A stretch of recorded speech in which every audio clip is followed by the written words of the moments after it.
네, 안녕하세요. 최적의 잡음 6부 최적의 잡음 발표를 맡은 최야옹입니다. 우리는 지금까지 이제 잠시만요.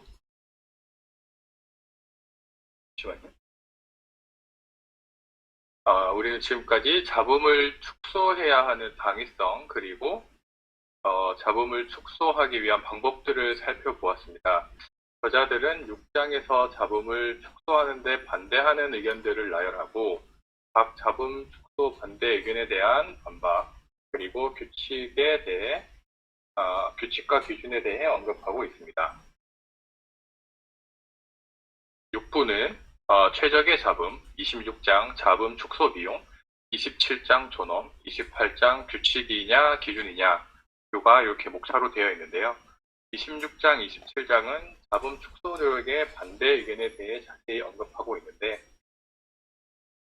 1에서 7장으로 이루어져 있으며 특히 1번 잡음 축소 비용, 2번 잡음을 줄이기 위한 전략의 오류를 살펴보도록 하겠습니다.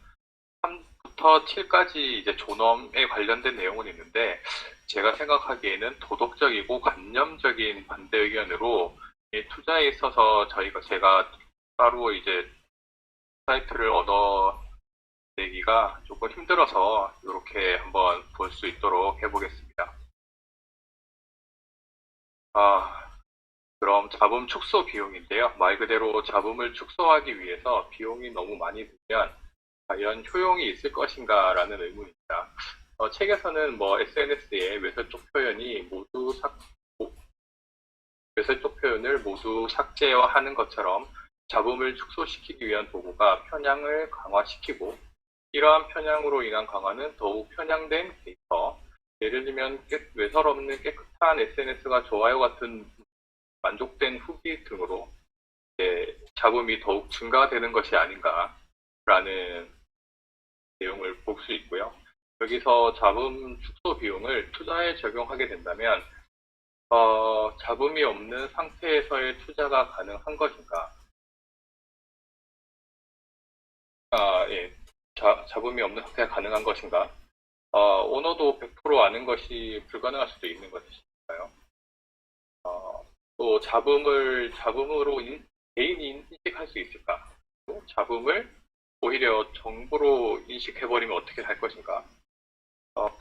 결국에는 이제 잡음을 축소할 수 있는 개인 투자자로서는 경계가 필요할 것인데, 아까 그 5장에서 말씀하시고, 이제 리스님께서 말씀하신 것처럼, 그 잡음을 줄이기 위한 방법을 리스님께서는 오늘의 나와 내일의 나를 구분시켜서 말씀을 해주셨는데, 저는 지난번 이제 저희가 오프라인에서 만나서 얘기했을 때처럼 과연 잡음이나 또는 편향이나 이런 것을 확실히 제거할 수 있을 것이냐라는 것에 궁극적으로 의문이 있고요. 그리고 제가 이 책을 보면서 가장 이제 느꼈던 부분은 이 책을 쓰신 분들께서 법을 전공하시고 경영을 전공하셔서 그런지 모르겠지만 시스템과 각 구성원의 노력을 상당히 강조를 하고 계세요. 결국에는 개인의 그 능력이 아니라 전체의 능력을 강조하시고 있는 것 같은데, 저 같은 경우에는 이제 혼자서 개인이 이제 잡음을 줄이고 편향을 줄여야 되는 상황이기 때문에, 결국에는 제가 알고 있으니까, 얼만큼 내가 알고 있느냐. 100으로 봤을 때 70%에서 선택을 할 것이냐, 80%에서 선택을 할 것이냐. 그런 개인의 느낌도 과연 무시할 수 있을까라는 생각을 많이 했습니다. 20, 아까 말씀드렸던 이제 도덕적인 부분은 띄워놓고요. 28장은 기준이냐 규칙이냐라는 문제입니다. 기준은 이제 재량을 적용 대상자에게 부여하는 것이고, 규칙은 재량을 부여하지 않는 것입니다. 예를 들면 좋은 기업이다라는 질문에는 대상자의 재량이 매우 많이 들어갈 수 있지만 우리가 기업을 선택할 때 per5 이하, PBR 1 이하 같은 규칙에서는 대상자의 재량이 들어갈 틈이 없습니다. 왜냐하면 숫자로 보수효과가 높기 때문이죠.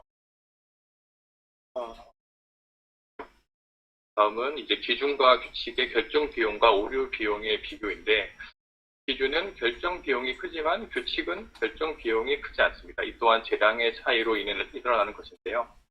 하지만 오류의 비용, 실수의 횟수, 범위는 기준이든 규칙이든 운영하는 주체에 의해 다양하게 나타날 수 있습니다.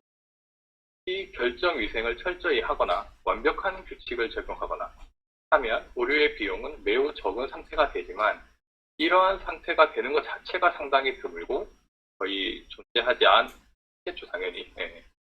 저는 이 기준과 규칙이 투자에 있어서 상당히 크게 다가온다고 생각을 합니다. 저도 처음 주식 투자를 할 때 지인과 얘기했을 때 느꼈던 것인데, 투자를 처음 하면서 이제 좋은 책 한 권, 예를 들면 월가의 영웅, PC, 투자 방법, 이런 책 한 권 읽는 사람과 대화를 하게 되면 절대 틀린 말을 하지 않습니다. 왜냐하면 항상 기준만을 말하기 때문에 그래요.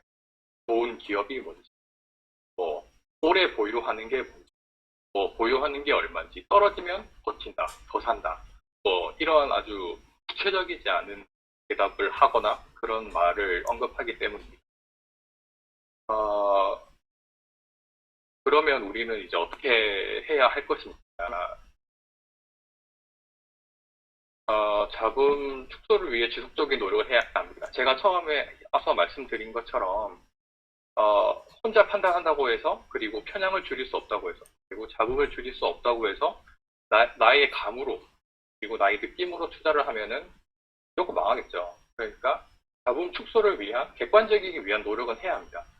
그리고 규칙과 기준을 나누어서, 특히 규칙이 들어가야 할 자리에 기준을 넣어서 판단하면 안 됩니다. 예를 들면 좋은 기업을 사자라고 했을 때 좋은 기업이 뭐냐? 그러면 내가 좋아하는 기업, 아니면 내가 잘하는 기업. 그러니까 좋은 기업이 내가 잘하는 기업이다. 그럼 잘하는 게 무엇이냐? 이렇게 기준에서 또 기준으로 들어가게 되면 편향과 잡음이 동시에 들어가서 엉망이 될 것 같습니다.